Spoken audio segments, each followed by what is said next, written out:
कि अगर महिला ने ऐसा पहना है तो उसके साथ हम तो कुछ भी कर सकते हैं।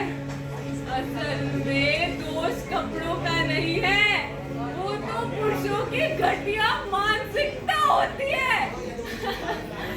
वो घटिया मानसिकता जो कहती है कि औरत क्या पहन रही है, इससे उनका हक बन जाता है कि वो कुछ भी कर सकते हैं। ऐसा मेरी बेटी के साथ हुआ। क्या गलती थी उसकी, बस कपड़े तो पहनती थी। असल में दोष कपड़ों का नहीं, इंसान की घटिया मानसिकता का है। वो घटिया मानसिकता जो कभी नहीं बदल सकती। इंसान को अपनी सोच बदलनी चाहिए। बलात्कार सिर्फ महिला के कपड़े पहनने से नहीं होता, बलात्कार होता है उस जहरीली मर्दानगी की वजह से जो औरत को एक वस्तु समझती है। औरत कोई वस्तु नहीं है। आज हम इसी नाटक के ऊपर आपको एक संदेश देना चाहते हैं। आइए देखते हैं। कल तो पेपर है।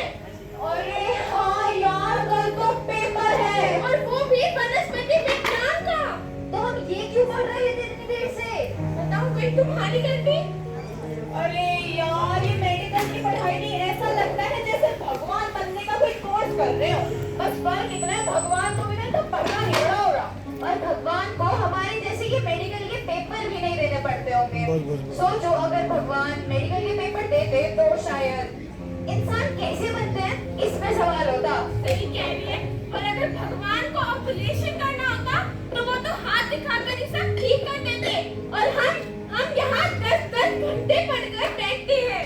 पैर है वो, यही होना है तो हमारा डॉक्टर बनने का फायदा क्या? हाँ यार, कितने सपने होंगे उस लड़की के और उसके माँ बाप के, और तरीकों ने 1 मिनट में सब खत्म कर दिया।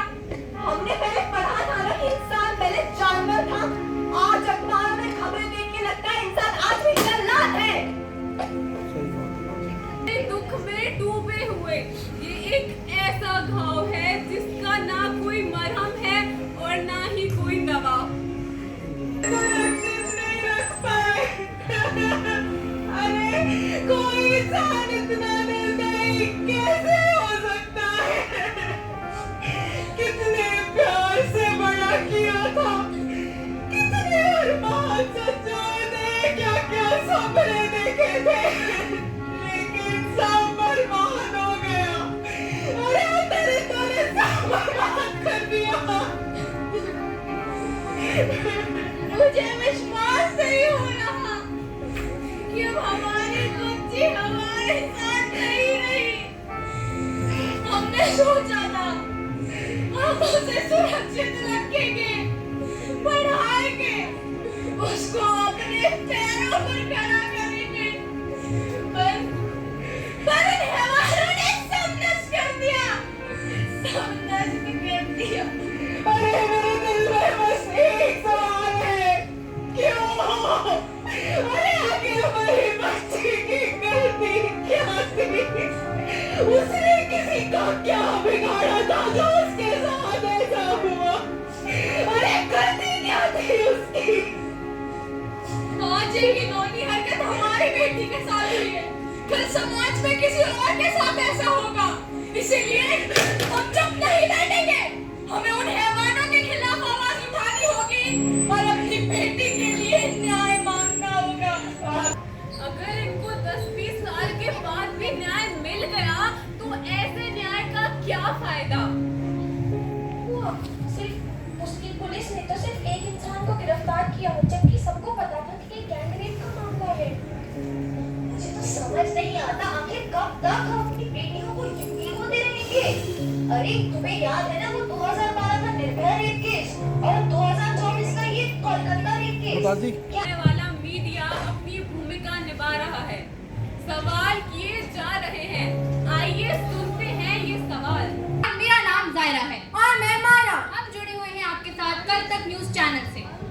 कोलकाता में डॉक्टर के साथ हुई दरिंदगी की वजह से देश के कोने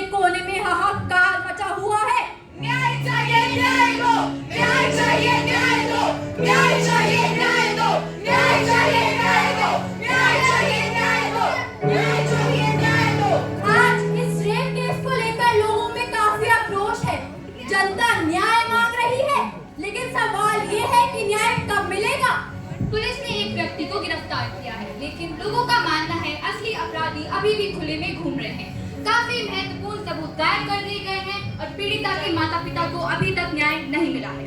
ये मामला केवल कोलकाता में ही नहीं बल्कि पूरे देश के लिए गंभीर चिंता का विषय बन चुका है। जैसे कि हमने पिछले कुछ दिनों में देखा, लोगों का गुस्सा इस मामले को लेकर बढ़ता जा रहा है। जायरा, क्या आपको नहीं लगता कि इस मामले में पुलिस को तेजी से कार्रवाई करनी चाहिए? बिल्कुल, माता पिता अब डरने लगे हैं। उन्हें हर दिन अपने बच्चों की सुरक्षा को लेकर चिंता होती है। हमें कुछ ठोस कदम उठाने की आवश्यकता है ताकि ऐसा फिर से ना हो। हमें सीधा पुलिस से इस बारे में जानकारी लेनी चाहिए। सही कहा। आइए इंस्पेक्टर से जानते हैं कि पुलिस इस मामले में क्या कर रही है। इंस्पेक्टर साहब, ये मामला हम सभी के लिए बहुत संवेदनशील है। क्या आप हमें बता सकते हैं कि अब तक पुलिस ने क्या करा है? हमारी टीम इस मामले में काम कर रही है। हमें कुछ महत्वपूर्ण सुराग भी हासिल हुए हैं। काफी लोगों से पूछताछ अभी जारी है। जल्दी हम ठोस कदम में पहुंचने की उम्मीद कर रहे हैं। लेकिन इंस्पेक्टर साहब, जनता सिर्फ आश्वासन से संतुष्ट नहीं होगी। लोगों का कानून से विश्वास उठता जा रहा है। क्या आप यह सुनिश्चित कर सकते हैं कि जल्द ही दोषियों को गिरफ्तार किया जाएगा? मैं समझता हूँ कि स्थिति बहुत गंभीर है। हम भी इस मामले को गंभीरता से ले रहे हैं। आपको न्याय दिलवाने में आपका इस विषय पर क्या कहना है? पूरी कोशिश, अगर पूरी कोशिश होती तो क्या पीड़िता के घर वालों को न्याय नहीं मिल चुका होता? क्या गैंग के बाकी अपराधी यूं ही आजाद घूम रहे होते? मैं मानता हूँ कोशिश हो रही है, पर कोशिश हो रही है लीपा पोती की सबूत मिटाने की, पर सच्चाई कभी छुपती नहीं है। सच सामने जरूर आएगा। जैसे कि आप सबने देखा, पुलिस लोगों